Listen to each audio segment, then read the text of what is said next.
Welcome, everyone. Deputy Grote here, CEO and co-founder of Forward Coaching. I have my partner today, Ben Kinney, who has agreed to join us. So, Ben, today we're going to really talk about, I guess you might say, the good, the bad, the ugly, the whatever, when it comes to building a team, expanding your team. Hello, Stacy. Thank you for typing that in the chat box for me. Love to hear where you guys are from. So please go ahead and type that in the chat. And each of you chose to join and invest your time today for a reason. You had maybe a specific question in your mind. If you want to type that in the chat, you're welcome to do that, because we're not going to do a slide deck today. I thought, since I have Ben, I guess, Ben, you might say we're going to do like unplugged. We're going to do a little Ben unplugged. Those of you who know Ben know he is very unfiltered. He will answer your questions openly and honestly. And we want to make sure that we get some great stuff out there for you. Then we're going to go to the chat box and look at the questions that you guys have. Now, looking at the registration list, I know some of you are FOB, Friends of Ben. Many of you, though, may not have a clue. Who is this Ben Kinney? Why should we even listen? So, Ben, what many may not know is you certainly did not grow up with a silver spoon, so to speak.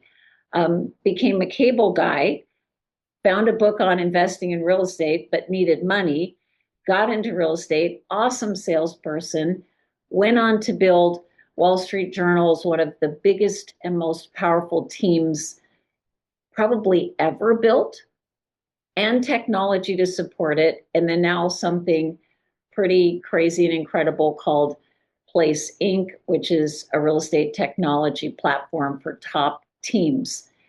So that's kind of the big picture, but get in the weeds of that a little bit. Tell them a little bit about the story and really, I guess, why teams from day one were really your passion. Yeah. Good morning, everybody. And Debbie, as always, it's super fun to have a call with you and share with my business partner. As probably some of you know, but maybe not everybody, Debbie was my first real estate coach, and she was the one that kind of helped me build the infrastructure that we have today. And so it's fun for me to go back in time and think about this, and for her to be like, "Oh, I remember that time in your journey," and her being such an important part of my life. Prior to real estate, as Debbie mentioned, I was in cable TV, and I started as an installer, and then I got into door-to-door sales, and it was knocking on doors, Debbie, and cold calling people. And I estimate that I had 40 plus thousand doors knocked by my first day in real estate, and a 250,000 people called. That's 290,000 FUs, go to hell's door slams, two naked ladies, and I knocked over one person's bong on accident. And that was all before day one of real estate. And what that really taught me was a few things. One, during that time of working for the cable company, I was laid off 3 times, and I had 7 different bosses. And I never felt like my destiny was in my own control. And I never wanted to build a family or buy a house or get a car payment or get a boat or do any things that I had dreamed about when I was younger, and then have somebody take that all away from me and it go away. So I had a strong desire to control my own income. And uh, I fell into real estate as a option. So in 2004, when I got my real estate license, I had very little savings and I had no resources. Real estate teams were not a big thing 22, 23 years ago. So I had to go figure it out on my own. And I did what the vast majority of people on this call did. Like, do me a favor, everybody in chat, type in, like, where do you think your first 24 transactions came from in real estate? What was the lead source? Just go into chat for Debbie and I.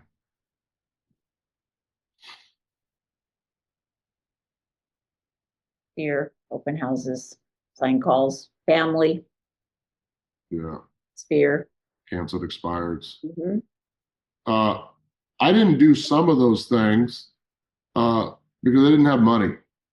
So I did all the things that didn't cost money. Open houses, even if it wasn't my listings, canceled expireds or FISBOs because I was already used to calling people or knocking on doors, working my friends, my network sphere, you know, that kind of piece.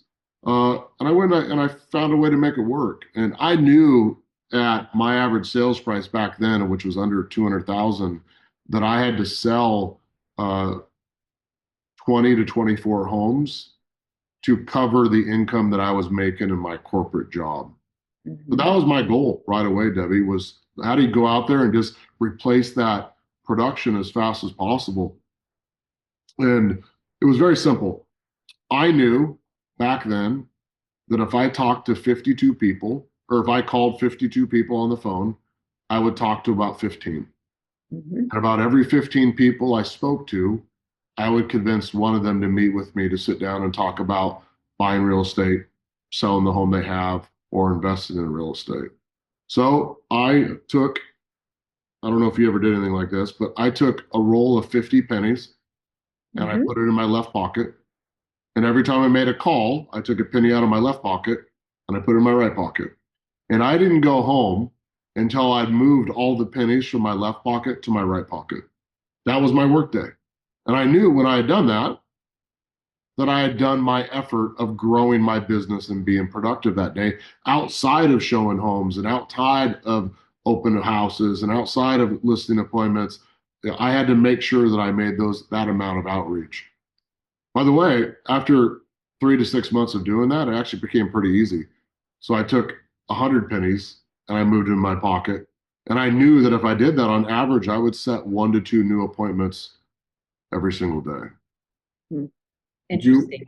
you do that for a year, you automatically sell 24, 25, 30, 20 homes. So any Mhm. real estate agent out there on your team or in your world that isn't selling 20 homes a year Right. is literally not treating it like a job. And they're not spending the time reaching out to people and having that simple conversation about what are their real estate related plans for the year. But when you're a solo agent, Deb, uh, and we're not as organized as Debbie, who is gifted that way. At the end of a year, when you're selling 2 homes a month and you're lead generating, what I found was I was losing more business than I was actually generating. I wasn't calling all my sign calls back. I was missing incoming calls. I wasn't working all the leads. There was just things slipping through the cracks. I wasn't turning in all my paperwork as fast as I should. And I knew after that first year that I needed to get organized. And the first member of my team was going to be an admin. So at the end of 12 months, I set off to go hire that first team member, the real estate assistant. Yeah, it snowballs, right? If you're doing the work right. I remember trying to catch up on that stuff at 11 o'clock at night, which then I realized I got to hire an admin. And that might look for some of you here today like, well, I do want to build a team. I'm not ready. I can't afford an admin, but I could use a TC. Then I could hire a VA, which you have an amazing team at Brivity of incredible VAs, and they're a fraction of the cost. Those were all things we did not have an opportunity to do at an affordable way. We just had to go hire an admin. So Ben, then once you and I got that stuff under control, the paperwork, see, I did the same thing you did. I would talk to 50 people a day because I got started young. I had no money. I didn't really have a sphere that would transact. And I just had to do 50 conversations a day. That was my goal. So as I started to get the business and the business started to grow, but then I'm running out of time and then I needed help. And I know that happened to you. So then what was next?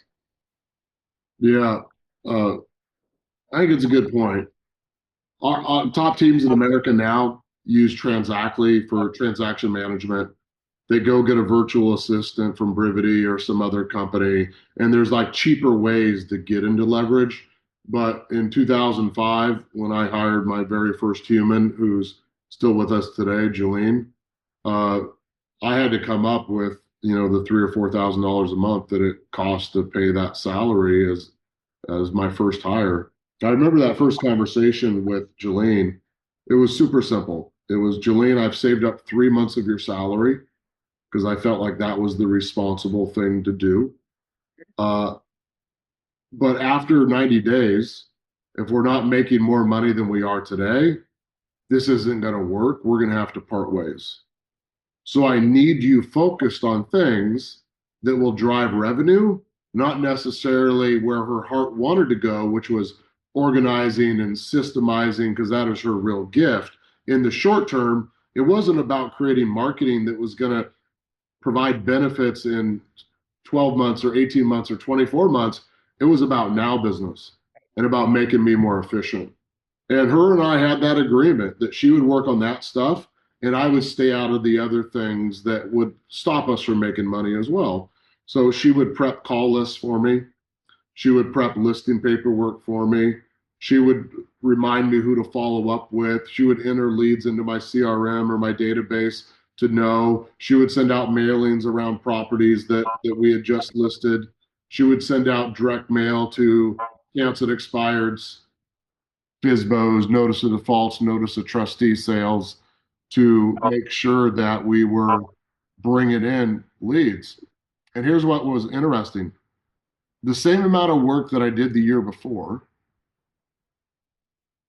instead of selling 25 homes, I sold 84. Mhm. Same amount of hours. All I did was remove all the things off my plate that slowed me down. I'm not the person that should be typing. I have two typing fingers, and I'm not that person.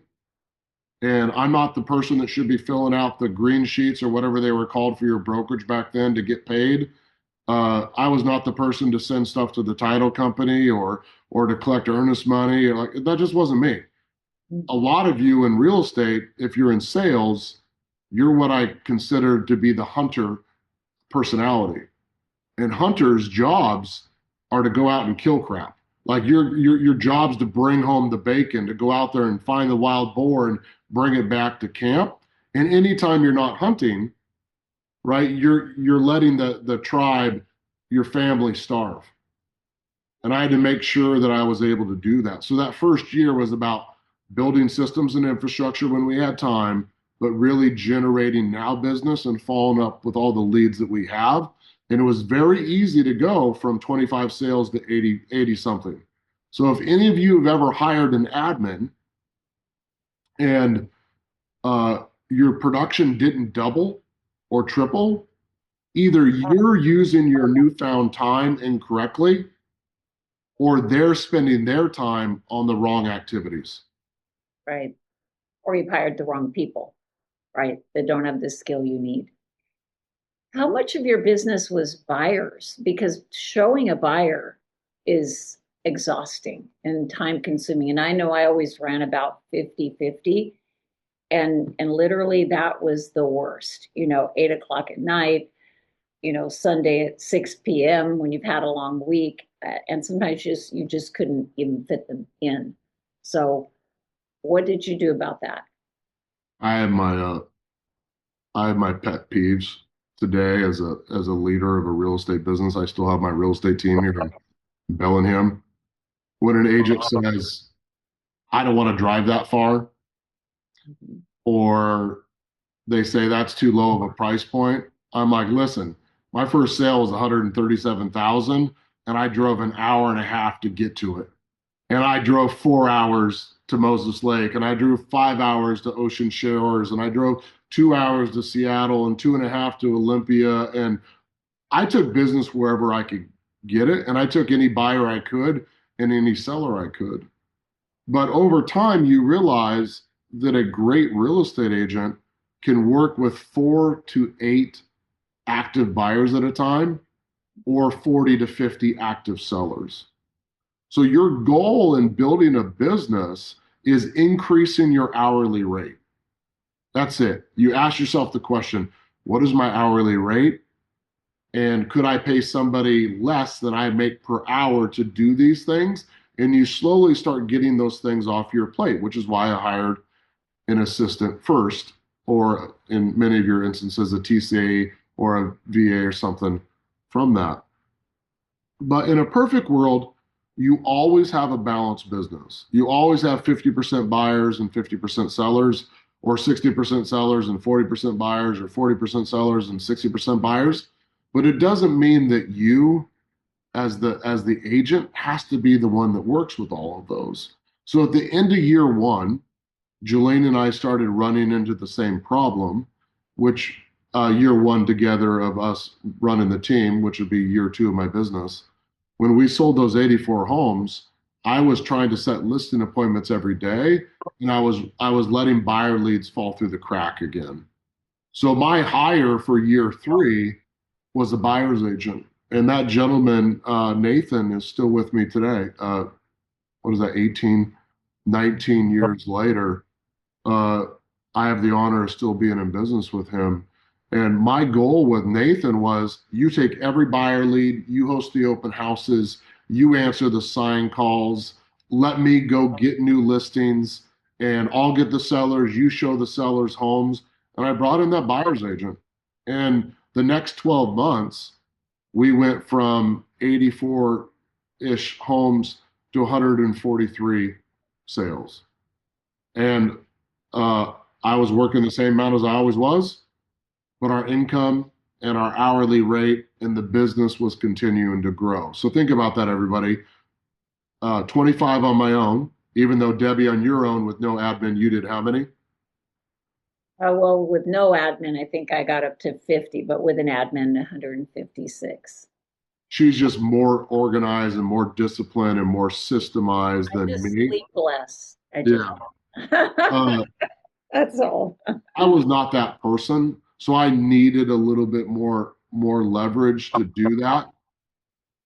Uh, so at the end of year three, I made one of my first big mistakes in real estate, and I simply said, if I can sell 143 homes with uh, one admin and one buyer's agent, what if I got a bunch of real estate agents? And I went around the office and I collected what I like to call, Deb, the cream of the crop. I got the best of the worst agents out there. I got a lady who'd been working on her listing presentation for so long, she had dust on her shoulders. And I got the guy that was always smoking outside the front door of the office. And I got two kids that I don't even think they were 18 yet, but somehow they had their real estate license.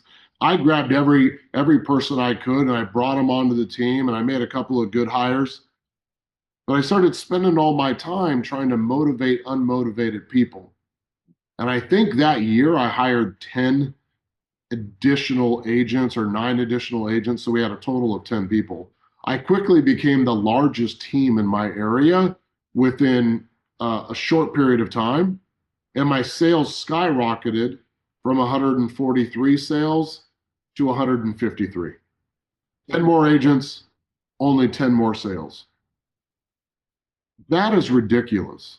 My profit dropped, my happiness dropped, my per agent productivity dropped because I was spending a bunch of time helping morons who didn't want to work, who didn't want to show up as early as me and stay as long as me and make the calls and do the stuff. And my quality of life got bad because I wasn't as focused about who I was in business with. I was just trying to be big. And big isn't better. I think some of the smallest teams in America are probably some of the better ones. And if you're going to build a big one, build it the right way with the right people. So I fixed that mess. I got rid of the people that weren't willing to show up in the morning, that weren't willing to make the calls. I got everybody on standards and expectations. We all role played every day and did power up and scripts practice. We all did the same listing presentation. We all had call minimums and open house minimums and activity minimums. And with that, the next year from 153, we went all the way up to 280 something sales because of the right people. And profit got back in line and my happiness got back in line. And from that point forward, Deb, it was hiring a listing agent, expanding into different markets until we eventually were selling thousands and thousands of homes and building a business that I'm proud of today. But it was a journey of ups and downs, of mistakes, good and bad. So I think the most common reason I see that teams fail is the wrong candidates, the wrong people, the wrong hires. And sometimes it's just organic. There's probably some really great agents here that have made that same mistake. And it happens because people see you succeeding and they come to you and say, I would like to be on your team. And all of a sudden you look around and you've got 5, 6, 10 people on the team. And Ben, to your point, they're not producing. So you and I have learned a few things. Number one, you've got to have clear standards. You have to show them how to do, what to do, how to do it, and when to do it, and why to do it. If it's not crystal clear, they won't do it. And I think the biggest secret is you don't make someone a hard worker, right? They either are a hard worker, they have a history of some sort of achievement, or they don't. And if they don't, they're not going to come in and work hard for you. So I think it's really thinking about what is the culture I'm building? What do I expect to make that a good team partner? And yes, Josie, we are recording this. Absolutely. We're going to send it to you along with a really exciting gift. Don't let me forget to tell them about that. So beyond hiring the wrong people, then what are some of the other reasons, Ben, that you see teams fail or fail to be profitable? Well, during that time of hiring nine morons and my life getting worse, I think it was probably the time that you started helping and coaching me. And we came up with what I call the real estate success principles. And they were what I believed to be required for a real estate agent to be super successful. And they're very simple. And if you all have a pen and paper, you should write them down or type them in the chat for us so that people can recall it. But if you hire a real estate agent or you are a real estate agent and you do these three things, you're guaranteed success. If you're not doing these three things and you're not succeeding, it's very clear to understand why. So the first real estate success principle is say the right things. You need to make sure that you use words that work. That's all scripts are. They are Right. questions, statements, objection handlers, sentences, and words that work. They help people become more productive and more successful. What do you say when somebody comes into your open house? What do you say when you're reaching out to your sphere?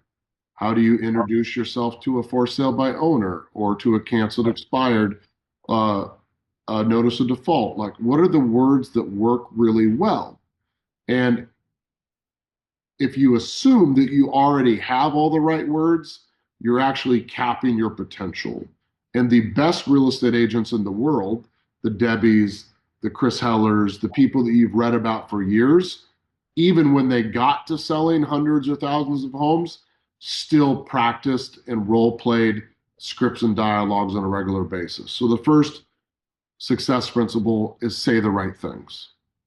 The second real estate success principle is say it enough times. So, what are the activity standards that you're going to do to ensure that you're putting yourself in the path of productivity and putting yourself in a position where you can find opportunity? That is, how many calls are you going to make a day? How many open houses are you going to hold a week? How many conversations you're going to have? How many emails? How many texts? How many handwritten notes? How many social media posts? How many videos are you going to create? What is the activities? Are you saying it enough times? The third real estate success principle is, are you saying it to the right people? Do you have enough people to say it to? This is a leads issue. And leads can be solved by going to Brivity and getting more digital leads coming into your world, or going to Land Voice and getting cancel expireds and FISBOs, or putting on your shoes and walking door to door, or going to the MLS and looking up, old expireds, or going to the title company and getting notice of defaults or notice of trustees, joining clubs, joining Facebook groups, like find the leads. Those three things, say the right things, say it enough times, and have enough people to say it to, leads, activity, and scripts are the keys to being a successful producing real estate agent. Now, the real estate team owner has to do all three of those, but they also have to have a fourth one, which is have enough people saying it the right way to the right people. And you can easily come up with what is the math that I need to get to the financial or the production goal that I want in my life. So, Ben, some team leaders that may be with us today, it's possible they got to where they were by working sphere. So then when they bring on agents who don't have a really successful productive sphere, we call it the lead gen wheel. They don't plug them into that lead gen wheel, and therefore the agents they burn out, very quickly. They're gone. So I think that's where we see a lot fail, is their agents are not doing the right activities. So how do they fix that if they've never actually done those things themselves? It doesn't hurt to go live in that world for a bit as a leader, to say, hey, I'm willing to put on the headset next to you and call some internet leads and fumble through it. Or I'm willing to do some open houses with you and fumble through it. Or I'm willing to call some canceled expired FISBOs and fumble through it. But really, I think uh, we need to have a reset or a better setup for anybody we get into business with. And we're already in business with people. It's time to have a reset conversation. And the reset conversation is pretty simple. Uh, I don't think that we are on track to have the type of financial year that you told me you needed and wanted for your life and your family and for your goals. And I want to reset, and I want to talk about how can we get back on track and come up with some expectations and standards that we both can agree to that would lead you to hit these types of financial outcomes. And that is setting standards on how many calls, how many open houses. So about 2 years ago, for our organization called Place, where we partner really with the top teams in America from every brokerage and brand out there, uh, we had a lull in activity about 2 years ago. And I was on a Zoom call like this with probably 1,000 people on it. And this gentleman in chat was saying, hey, I'm struggling. Give me advice. I don't know what to do. And he was kind of like Eeyore a bit. He had lost his tail again today. And he said, tell me what to do. I'll do whatever you say. And I said, I don't know if you're willing to do the work. And he said, I am. I'll do anything that you tell me. Tell me what to do. If you can guarantee that I'm going to be successful, I'll do it. I said, great. I want you to do something crazy. He says, I'm in. I said, all right. I want you to do 30 open houses in 30 days. And if you do that, at the end of 30 days, you can come spend a day with me. And the guy said, really? And I said, yeah. If you do it and you're honest about it and you report back to me every day that you did. And then I had a whole bunch of other people in chat come in and say, hey, if I do that, can I come spend a day with you? And I'm like, what the heck? I'll open up my house. People can come spend some time with me.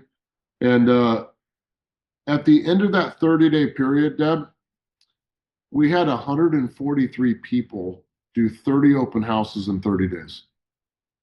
And when I recruited Deb in to be at that meeting with me, when people came in, because it was way more than I thought, we had people walking up to us and said, hey, I've been in the business 10 years and I'm in a lull and I hadn't closed anything for a few months. And I was on your call and I said, oh, what the heck? I'm just going to trust Ben and do it. And I said, well, what's the outcome? And they said, well, I have 8 pending or closed since the contest started. Or another person came up and said, I was brand new in real estate. I'd gone 6 months and I hadn't had a closing yet. And I was thinking about driving for Uber, getting a different job. And I'm like, what the heck? I'm going to trust Ben and do it. And I'm like, what's the outcome? He's like, oh, I've closed my first four already. And what you see is they didn't need Zillow leads. They didn't need some fancy fill in the blank. They needed to get to work and put themselves in the path of opportunity. So that worked so well. A couple of months later, I'm like, well, let's do the contest again. Well, let's do something crazy. Let's do in 60 days, let's do 50 open houses or 5,000 dials. And one person in chat said, what if we do both? I'm like, nobody's going to do both. Nobody's going to call 5,000 people and do 50 open houses. But if you do, the night before our event, you can come to my house and have dinner. Uh, Little did I know that we would have 470 people do one of each or one or the other, and 180 people do uh, both. So I brought in a taco truck and I brought in some cooks and I put lights out and tables and I hosted 180 people at my house in my yard. And the next day I hosted 480 people for an in person. And I wasn't changing the world or using AI or doing YouTube videos. I'm like, nope, we're going to call people and we're going to do open houses. And it literally changed the productivity and the profitability of these people's lives. I had somebody the other day said, the year before the contest, I had made 100,000 and I've done every contest since you launched it in the last 2 years. And I'm like, what are you going to make this year? And she said about 400,000. And I said, how's it changed your life? She said, well, I'm a single mom, so I still pick my kids up every day and I never miss a sporting event. But I've been able to balance production and lead generation and get my faith back that this is the right thing for me and my family. And like that's the reason we do this, everyone. And that's what you need to do for your team. You need to do something crazy and say, we're going to go all in on activities and we're going to do whatever it takes to succeed, no matter what the market says.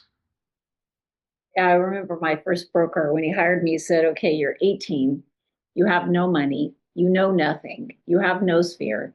You're going to, and he laid out my schedule hour by hour, which was 3 hours on the phone, about 100 dials in the morning. Then I had to door knock for 2 hours. I had to go see if for sale by owner expired in the afternoon. I had to preview property. Then, if it wasn't 6 o'clock yet, come back and get on the phone and open house a minimum of 2 times a week. And he said, if you don't do that, I will let you go. Because if you don't do that, you will not succeed. And I don't have time to baby you. And Ben, I think we hire people sometimes who are lazy or they're part-time or, hey, I want to sell a couple of houses and remodel my kitchen or buy a rental. They're not all in to begin with. And then those that are, we don't set that plan, that path for them, and then we don't hold them accountable to it, right? And I think sometimes we feel like we have to have some, if we don't have a lot of stuff to give them, if we don't have a lot of Zillow leads or whatever kind of lead to give them, that we have no value prop.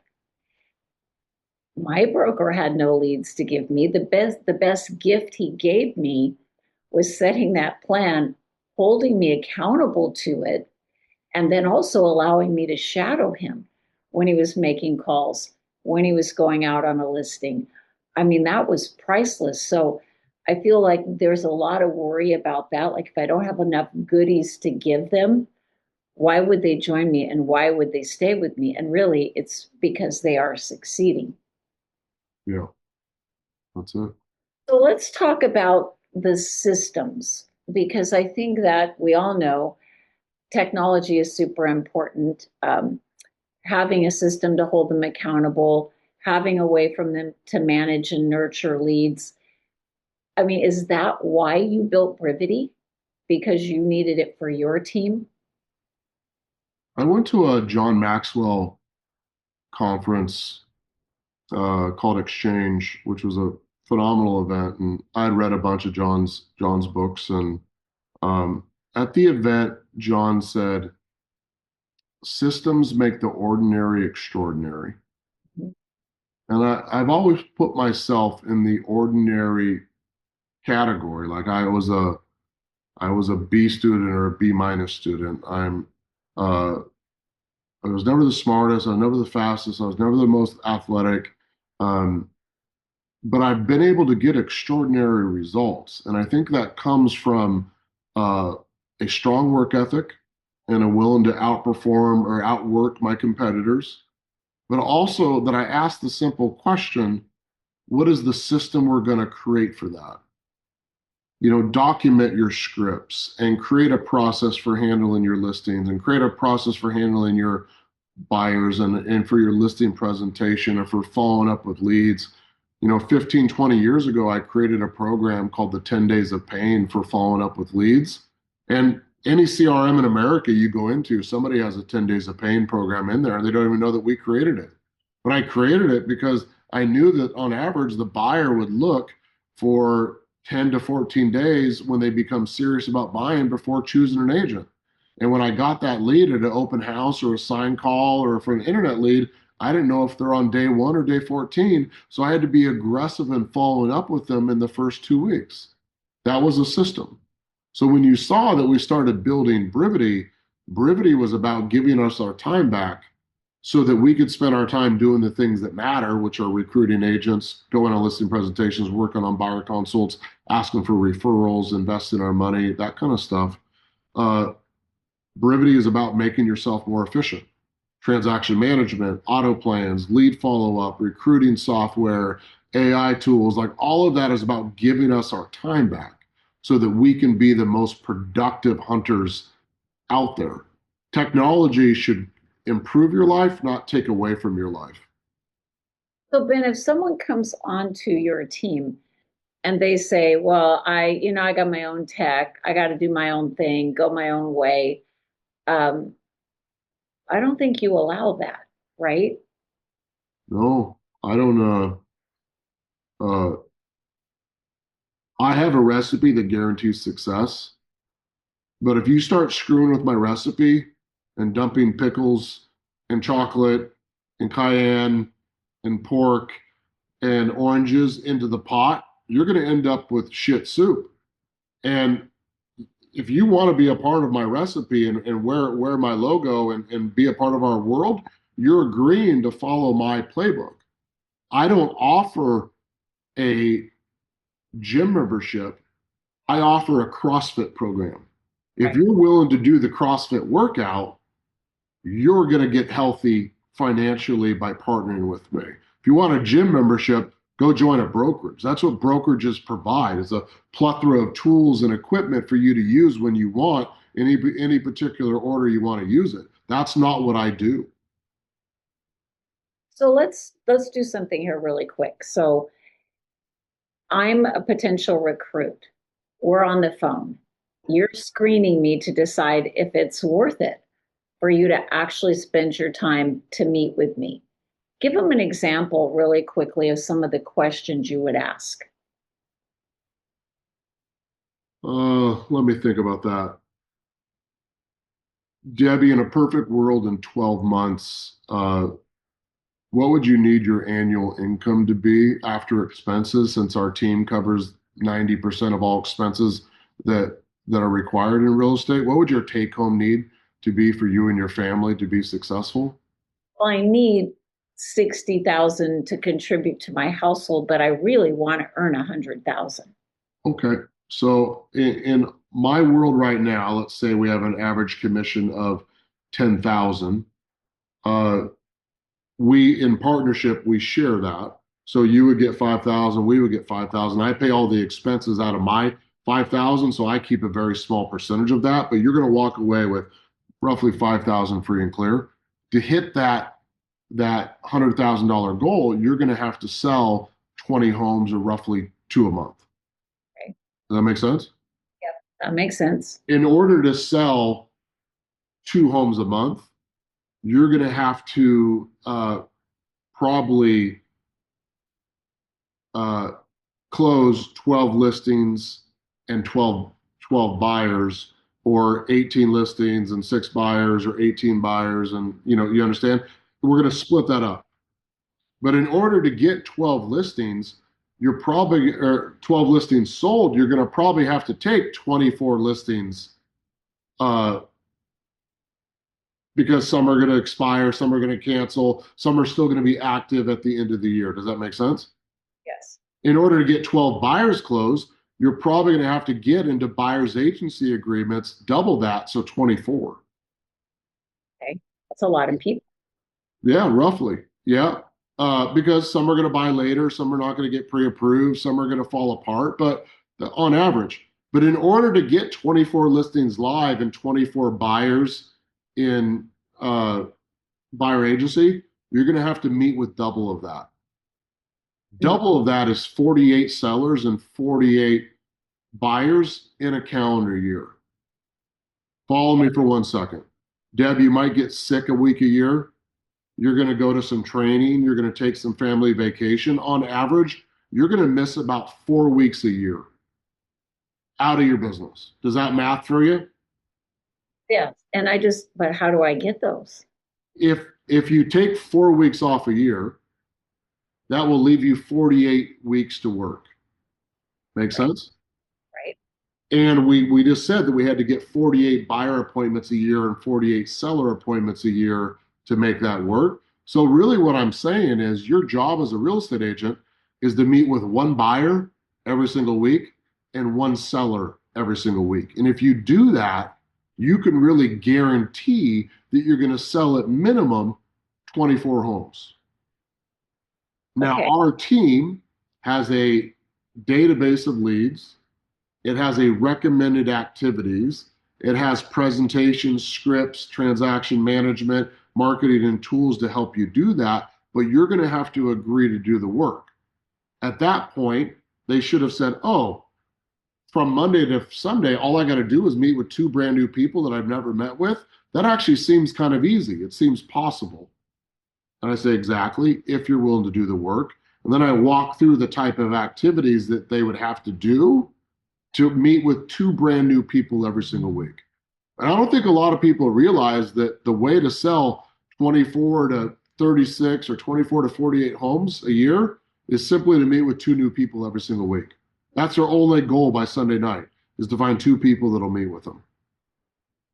So when I've heard you do this, and we won't have time to do it today, but when you're going through the activities that they need to do, you are very specific and you're stopping along the way to make sure that they agree. So, for example, to join our team, you'll need to put together 200 people that you know.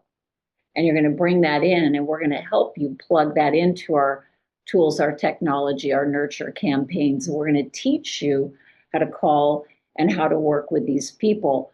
Are you willing to do that? And Ben, I heard you say, someone said, well, I don't want to work with people I know. I don't want to call people I know. And you said, then you need to go get another job.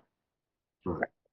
And then, to the part-time question, which would probably come up. I heard you say to someone, well, are you prepared to work 50, 60, 70 hours a week? Because if you have a full-time job and you want to succeed in real estate, that's what it would take. And you know what? There may be some people that are willing to do that. And then you said, well, then give them an assignment to create a schedule and bring it back to you. Like, it's not just glossing over. That's the thing I'd want you all to take away from this.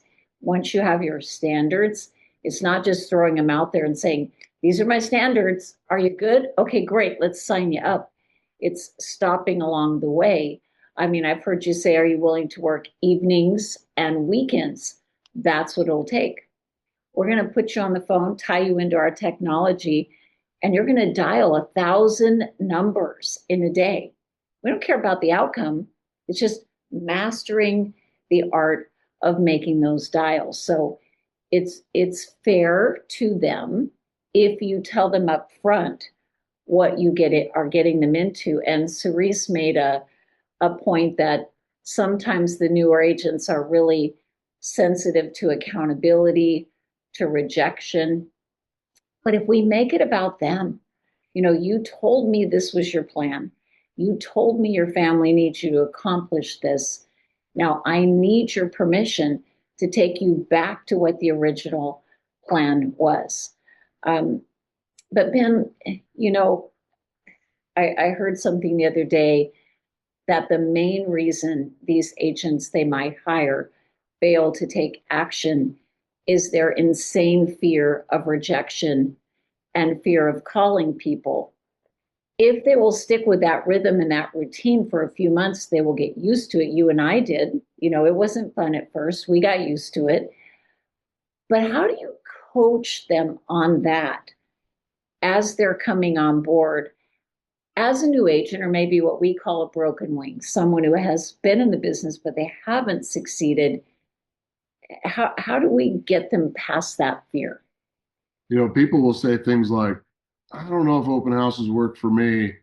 Uh, I haven't been successful. And when I ask them how many they've done two or three. So you go back and you break the open house problem by getting people to do 30 open houses in 30 days, and then come back at the end of 30 days and tell you the result. You break the calling issue by getting people to call 1,000 people in a single day. That's why we have this rite of passage in our world where we do the 1,000 dial day. Because if I can get somebody to call 1,000 people in a single day, by the way, the current record in our organization is around 3,600 dials in a single day by one person. So if I can get somebody to call 1,000 people and get 900 no answers and 100 hangups and no's and whatever, they realize that no's don't hurt and that doing the activity isn't that hard. So when you come back and say our standard is 100 a day or 150, it becomes very, very easy for them to be like, oh, that ain't that bad. I've already done 1,000 in a day. And they come back and they realize, oh, that's just what real estate is. It's a job, it's work. Yeah, it's building I think of it like silly putty, that little clay in the egg, and you can stretch it out. Now, you can smash it back down and get it back in that egg, but it's never going to go back to that original shape. So it's really stretching their tolerance, helping them realize it's not going to kill them. And our brain is really amazing. If we do something enough in a predictable fashion, it will accept it as a new pattern. But the key is they have to do it enough, which is why with place teams, they have their power up every morning so they can get them into power up and then get them right into the phone doing their 1 hour or so on their day in the life of brevity, right? Because now that's a routine. I want to spend just maybe 2-3 minutes on profit. You went quickly, but you mentioned 50-50 partners, right? And yet, we are 50-50 partners. I've heard you say, and yet I cover the majority of your expenses. And I know that some here might think, oh, is that going to be tough to hire talent? What's the breakdown for them? The categories you talk about: cost of goods sold, expenses, profit. What should be their target that they're shooting for in terms of a profit margin? If you're building a team and you're in production, you should pay yourself just like any other real estate agent. So if you do 25 of your 100 sales, you pay yourself 50% on every transaction for doing the deals that you do. The other 50% goes into your business account. When you have agents on your team and you come up with that financial arrangement, say 50%, where you're equal partners with them, then those agents get paid 50%, 50% goes into the team account. So the first thing that comes out of your GCI, or gross commission income, is your cost of goods sold, which is what you pay yourself and what you pay your agents to do business. So if you had 100% pie, automatically 50% goes away. Your business without any expenses is already operating at less than a 50% margin. So the second thing that gets subtracted is your expenses, your salaries, your rent, your signs, your lock boxes, your flyers, your software, your lead gen, your marketing, your client events, all of that. A good real estate agent should be able to control those expenses and keep those expenses in the 15 to 25% range if they built their business good enough, which means you will leave somewhere between 25 and 35% of the total revenue as profit for the business. Every real estate team out there should strive to build a business where they can make at least 30% profit, but it's a journey of minimizing expenses and increasing revenue to get to that point. And if you appointment set for them, then you would go lower on the buyer and the seller splits. Yeah. 30. Ways to maximize that for sure. And that's why, getting a good coach, as if you're starting to build a real estate team, get a coach early and help them set up your splits and your standards and your agreements and your expectations. So you build a house with a strong foundation to start instead of building it all wonky and bad and then having to go later when you partner with somebody like Place and we got to rip out all of your foundation because it's just not sturdy enough to build the size of business that you want to build. So, Ben, someone that I know well actually texted me a question this morning, and they're on with us today, but I'll let them be anonymous. They said, I'm just really curious if you have inside of Place Inc., you have the top teams in the nation, the majority of them earning over $1 million a year. I think our biggest teams are up in the 8 million, range. And the question was, why in the world would they join Place? Why would they share their profits? Why would they need Place? And I know we don't have a lot of time, but maybe you can talk a little bit about why was there even a need for that? And what can they learn from what you're teaching those people inside a Place? Place's business model is to partner with the best humans, provide them everything they need to run their business, including technology and services and support. And in exchange, we partner in the profit, but we also partner in the losses. My partners lose money, I lose money. My partners make money, we make money. But what we've built is the exact same thing that an agent gets by joining a team. At the end of the day, everybody that I partner with makes more money at the end of the year than they ever did prior because we increase production, we increase agent count, we reduce expenses, and the take home is the most important thing. So even when you're recruiting an agent to your team and they say, why would I give up 50%? You got to point out, say, even if you weren't partnered with me, you're going to pay out a big percentage of that other 50% to expenses, to your brokerage, to TCs, to marketing, to lead gen, to software. On average, the average agent in America pays 30 to 50% of what they make in expenses that are solo agents. So the cost of an agent to join a team is not 50%, it's the delta between what they were already spending, that 30 or 40%. It probably costs an agent 10% to join a team, which they have to find a way to make up for by getting more time back, doing more deals, having a better life, additional opportunities they get like healthcare and stock and other stuff, depending on the team's arrangement. So at the end of the day, everybody always negotiate and talk about the net benefit, not the gross cost. At the end of the day, how do you increase your hourly rate and how do you take home more money and how do you have a better life? And a lot of us would make less money and have a better life in exchange. We're okay with that. However, you don't have to settle. You can have a really amazing life and make a lot of money at the same time if you find the right partnership, joining the right team, or the right partnership in building your business. And I guess you'd say there's a few reasons to build a team. It's certainly not for everyone. Maybe you're here today to decide, is this even something I want to do? You started off with leads slipping through your fingers, not enough time to serve the business. That's always a really good one. Some of you may have a vision of market dominance, right? And you think, I cannot do that without boots on the ground and additional people. And then some people, Ben, just say, selling real estate is fine, but ultimately my goal is to own a business that works when I don't and be the CEO of that business. So lots and lots of different reasons. I don't think your reason has to be the same. It's just think of predictable process and systems equal a predictable result.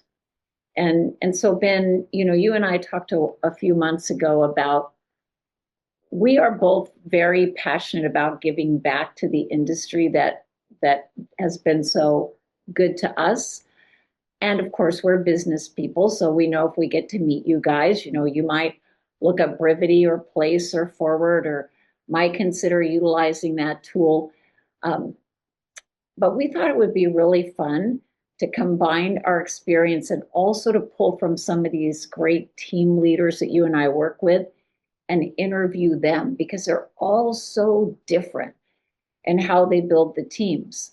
So what we are going to do for you guys today, because we so appreciate in August, which is also it's often a vacation month and getting kids back to school, we put together a team building, I guess you'd almost call it toolkit. It's a course. It is completely free. There's no strings attached. We won't charge you a thing. There's nothing at all other than just plug and play. It's on demand, so you can watch it at your leisure. And it has some instruction from me, and it has some tips and resources, and then it has these incredible interviews. So everyone talks about how they built their team, how they run their team, their vibe, their culture. And I know that it's going to be the gift that keeps on giving. So the only thing you have to do, Jess, I know you're out there. So would you let them know how do they access this complimentary gift? You're going to just, looks like you're just going to send it automatically. So you guys don't have to do a thing. You're going to get a copy of this recording, and then we're going to send you access to the team building course. Now, after watching that, you may decide you need to go to Brivity and get a demo. You need to reach out to someone at Place or here at Forward and say, hey, we need a coach. We'd all be super happy to help you. We're all standing by. And I would love to hear your feedback after you take advantage of this course. And just how many modules, if you can type in there, do we have for them? I can't remember. I feel like it's 8 or 9. So we've got some really good content for you all. And it may help some of you decide, I'm going to throw my team away and just be a single agent, or nope, I'm super inspired and now I'm going to build a much better and more profitable team. So Ben, any last thoughts before we let them all get back to work? I'd say that you're 4 or 5 years away from anything you want in life, and don't let anybody else tell you that you can't think bigger, dream bigger, or build something bigger, and that there's no prize for building it on your own. And that's why we do it with coaches, or we do it with partners, or we do it with vendors and stuff that we trust. So build your board of advisors and build your partners, and go build something that makes a difference to your family and to your community, and to the people that trust you with the most important sale of their life. And real estate changed my life, and I think it'll change a lot of yours if it hasn't already. So appreciate the time. Appreciate you all listening. Thanks for joining. Thanks to all of you. And please take advantage of this. And you are more than welcome to share that course with a friend in your world. I think it's great. We all help each other get a little bit better in the business every day. All right, Ben, thank you.